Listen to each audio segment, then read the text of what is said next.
Hello and welcome back. We will delve into data persistence within the containerized environment. This module is designed to equip you with the knowledge and skills necessary to manage data storage and persistence effectively. We begin with an overview of container storage. We will explore the architecture of container storage and understand the distinction between ephemeral and persistent storage. Building on our understanding of container storage, we will move into the practicalities of working with volumes. Volumes are an essential tool for achieving data persistence in containers. We will cover how to create, manage, and utilize volumes to ensure your data survives container restarts and redeployment, maintaining the integrity and continuity of your applications. To solidify your understanding and provide you with hands-on experience, we'll conclude the module with a live demonstration. You will learn step by step how to allocate and manage persistent storage for your containers. The architecture of Podman container storage is designed to efficiently manage container images and runtime data. At its core, the Podman engine handles containers and their life cycles, interfacing with three main storage subsystems: image storage, ephemeral storage, and volume storage. Image storage manages container images, which include the operating system along with the application. It uses the image storage backend to organize these images into layers: image layer 1, 2, 3. Various storage drivers like OverlayFS, BTRFS, Device Mapper, and VFS ensure efficient image management. Ephemeral storage handles transient runtime data via the ephemeral storage backend, storing data in the run root directory and utilizing the same storage drivers as image storage for efficiency. Volume storage provides persistent data storage for containers using the volume storage backend, which stores data in the volume path directory. Volume drivers such as local, image-based storage, and volume plugins manage this persistent data. These components interact seamlessly with the Podman engine to optimize performance and flexibility in managing container storage. We don't need to dive into all these topics in depth, but for those interested, I could create a separate video explaining each component further. In the context of container storage, containers by default possess three types of storage: ephemeral, persistent, and image.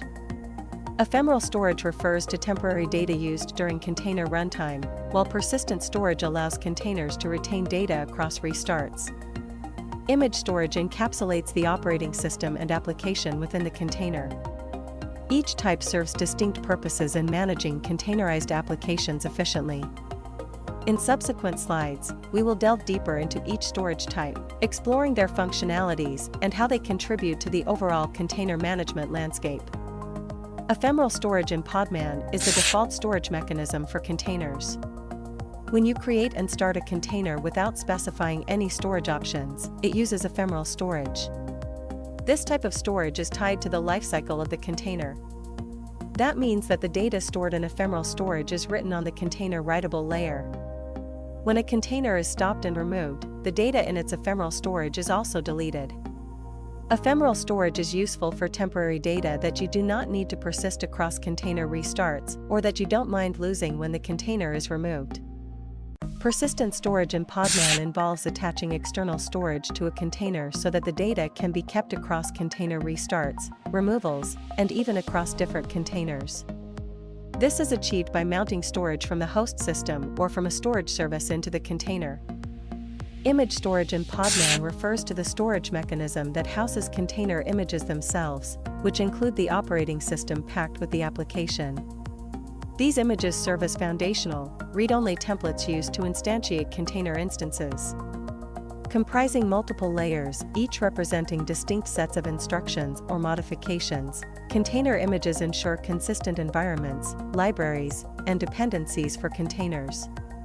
This storage is pivotal as it ensures essential components for creating containers are readily accessible and can be efficiently reused, unlike ephemeral storage, which is transient, or persistent storage, which guarantees data durability. By leveraging image layer reuse, Podman optimizes storage efficiency and enhances performance by minimizing redundant data storage.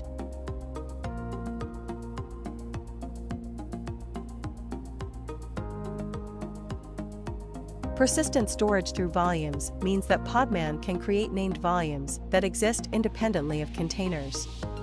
You can mount these volumes into containers to provide persistent storage. Volumes are managed by Podman and stored on the host file system. You can also mount specific directories or files from the host into a container using a bind mount.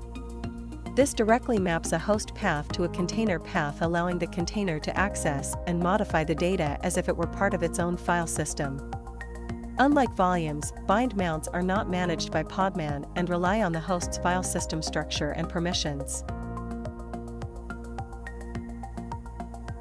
Here are the benefits of using persistent storage.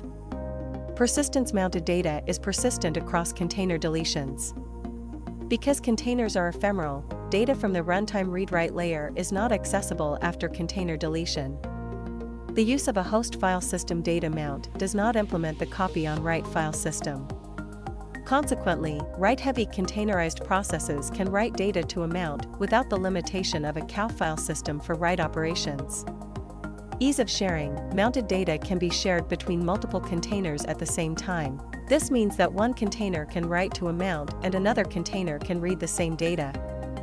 In this module, we covered the architecture of Podman container storage, explored the different types of container storage, and learned how to use volumes and bind mounts for persistent storage.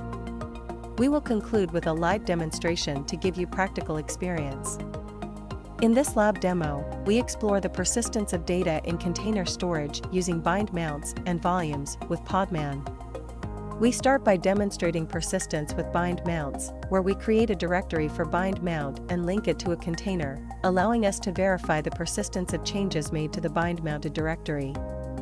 Next, we focus on persistence with volumes by creating a container using a Podman volume and testing the volume's data persistence across container lifecycles. We then address the portability of persistent data by exporting and importing volume data, which illustrates how to back up and share container storage effectively. Finally, we recreate the container with the imported volume data to confirm its integrity and clean up all resources. This approach highlights the steps for managing persistent storage in containers.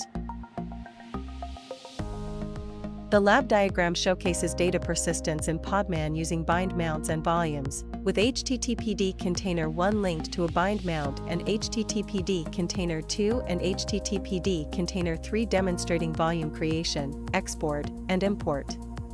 Curl commands from a shell validate each step, highlighting persistent storage management in containers. First, let's start by searching for available HTTPD images. We use the command podman search to list HTTPD images, and we pick the one from the Docker registry. Once we have chosen our image, we need to download it from the internet. We use podman pull to download the selected image.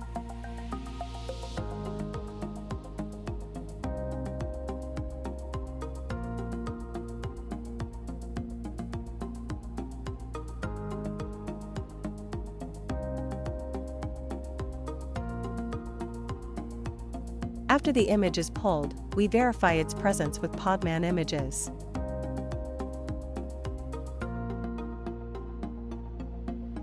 Next, to demonstrate bind mounts, we need a directory to store our website files for the HTTPD container. So, we create a folder named Web Content using the command make directory command. Then, we add a simple hello message to an HTML file inside this folder with echo command. Now, we create a container and link our web content folder to it. We use podman run command as follows. Web content is mounted to the path Apache 2 docs inside the container. -p specifies the port mapping, port 8080 is mapped to port 80. Container is named httpd_bind. We then check if the container is running properly by accessing the web page with curl command.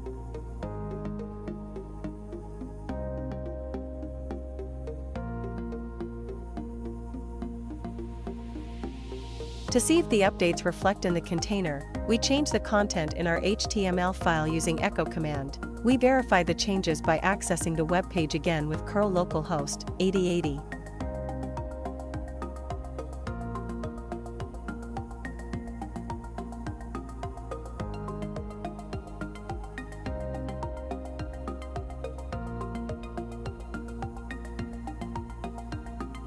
Now, let's create a volume to store data persistently. Think of it as creating a dedicated storage space. We create a volume named myVolume using Podman volume, create myVolume. To ensure the volume was created, we list the volumes with Podman volume ls.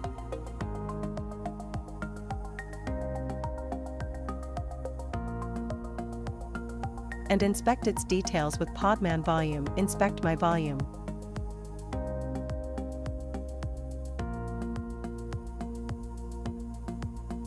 Next, we create another container, but this time using our volume for storage. We use Podman run command with the volume flag set to myVolume mounted inside the container at the docs location.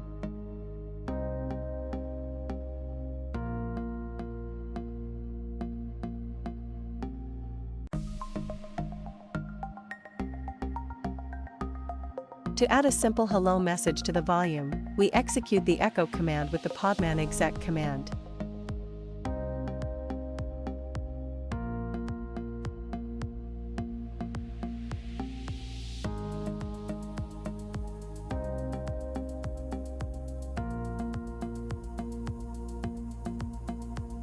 We then verify the content by accessing the web page with curl localhost 8081.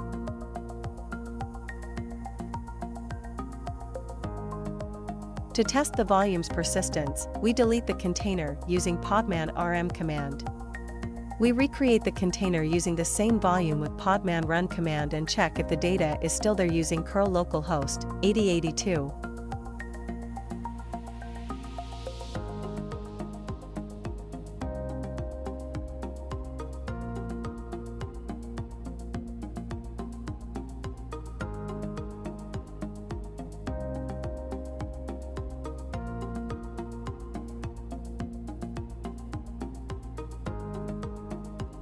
For sharing or backing up the volume, we export it to a file using Podman volume export, myVolume output, myvolume.tar.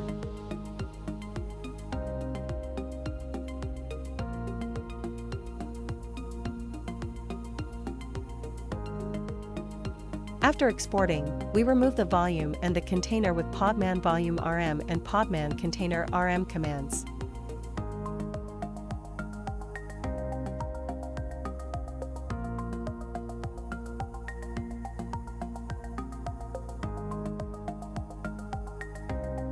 We then recreate the volume and import the data back with Podman volume create and Podman volume import commands.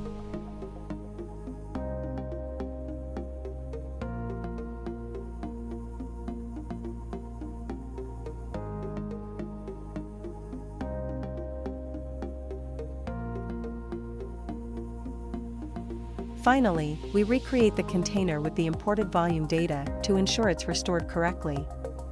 We use Podman run command and verify data persistence using curl command.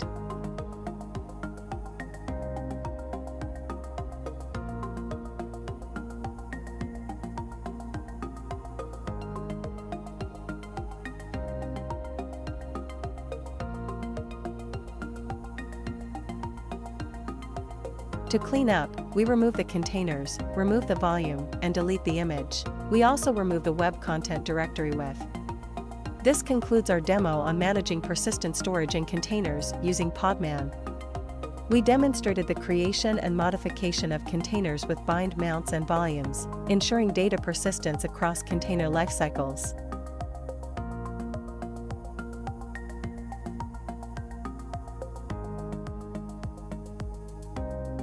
In the next module, we will explore protecting sensitive data with secrets. Thank you for following along.